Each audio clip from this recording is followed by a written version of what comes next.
Hello and welcome to World Talks here on TVP World. I'm your host Benjamin Lee, and please join me and my guest on this next interview. Now, the EU-Mercosur trade deal has now entered provisional application, creating a vast free trade area after more than 25 years of negotiations. Supporters see growth, exports, and geopolitical leverage. Critics warn of pressure on farmers, environmental risk, and legal uncertainty. Joining us today on TVP World to assess the stakes is Paweł Wojciechowski, former Polish finance minister.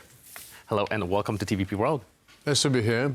So all in all, looking at Poland specifically, do you think we stand to gain or lose overall from the EU-Mercosur deal? And which sector do you think will feel it first?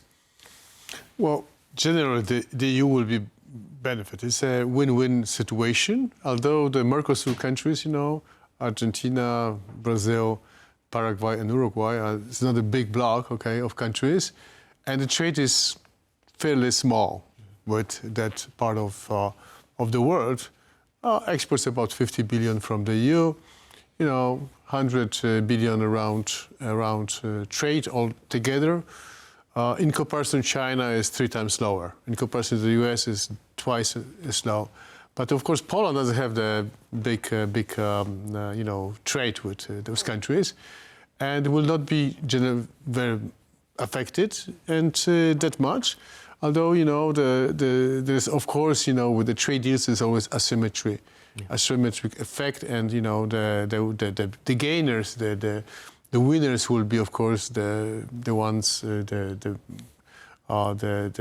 exports in machinery, in automotive industry, in chemical sectors, and losers of course in agriculture, to some extent, but not that big as being overestimated by some of the farmers and farmers' unions, in Europe.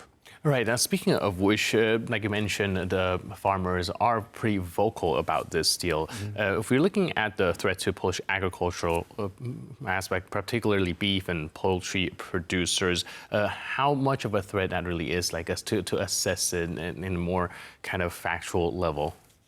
Well, first of all, this is a trade deal preliminary. Mm-hmm. It's not a full partnership agreement that is under some ratification by member states. In this trade deal, of course, some of the products would have lower tariffs. 90% of all the products will be on services and products will have a lower tariffs. That, of course, includes agriculture products. Beef and poultry. Beef, of course, Poland is not such a big producer, but of course it will be affected, to some smaller extent than people are saying. Generally, we have safety nets in this agreement.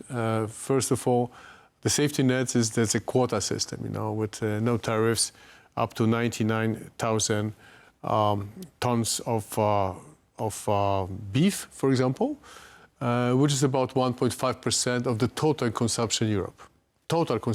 So the thing is that this 1.5% of this potential supply of this quotas, first of all, there would be some shift moving from already the beef that is being exported to Europe, and second of all, maybe the newcomers.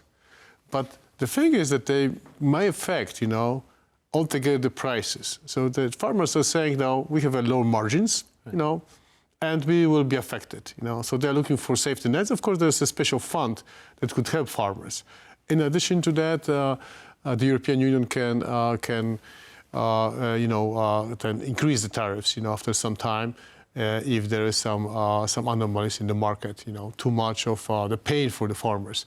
So the beef producers mainly will be hit mainly in Ireland, the big loser, to some extent in Austria, to a smaller extent in France. France, of course, will be the biggest will be hit in agriculture, but of course will have winners will be in the wine industry, cheese industry, so altogether machinery as well. Mm-hmm. So France will not be hit as much as other countries, Ireland and Austria. Poland is a mixed, situation. Of course, in poultry, you mentioned poultry as well. We are the biggest producer in Europe. 3 million tons of poultry, but the margins are higher. The price differential between producers of poultry in Poland and in other countries are not as big as in beef. Plus, the beef is also, Argentinian beef or Brazilian beef is, premium beef. It's very, very good. So I think that Poland will not be hit that much in poultry as well. So the issue here is, how this will work out, right. What will be safety net, how will be operationalized in the future as well. Right, and like I mentioned, there's actually several levers that the European Union can still pull if a number go each way, one way or another, to create a sort of safety net if the pain does get excessive, right? Right, exactly. Mm-hmm. And, there's also talks about whether this deal is primarily about just economic growth, or do you think there's any other geopolitical aspect at play when it comes to trying to position against, hedging against the dominance of the U.S. and China?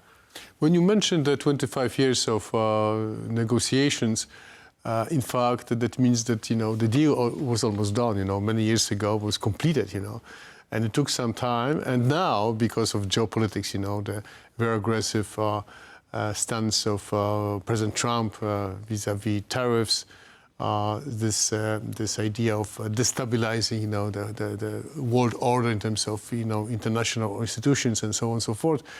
I think that Europe, grew up to the conclusion that there is a need for to conclude the deal, to conclude the deal, sign the deal. Of course, it's a sole competence of the EU, so of course the deal on trade could be signed. The partnership is not part of, has not been signed, could not be signed, so it's separated. And now it went to the European Court of Justice in Luxembourg to evaluate whether it's feasible to sign this deal as well. But anyway, geopolitics plays a big role, not only because we want to diversify it as the European Union, vis-à-vis other, markets, but as the thing that we want to kind of strengthen the relationship with the Mercosur countries, which we consider like-minded countries, that would like to obey maybe WTO rules, the World Trade Organization rules, and so on and so forth. So I think this is the good element. The European Union signed many accords of this type in the past, 40, 50 accords. Lately with Vietnam, with I think one that was controversial was with Canada, created some, but of course it's signed with Japan and other countries as well, and it's working on other agreements as well, like with India, which is very close to be signed as well. Right, so there is a lot of moving pieces, and of course we'll have to see how that develops. And again, like you mentioned, there's still a lot to be ironed out. But in the meantime, thank you so much for your input and insight. Really appreciate it. Thanks for being with us on TVP World. Thank you very much. And thank you for tuning into this edition of World Talks. But for more news, update, and commentary, please stay tuned to TVP World.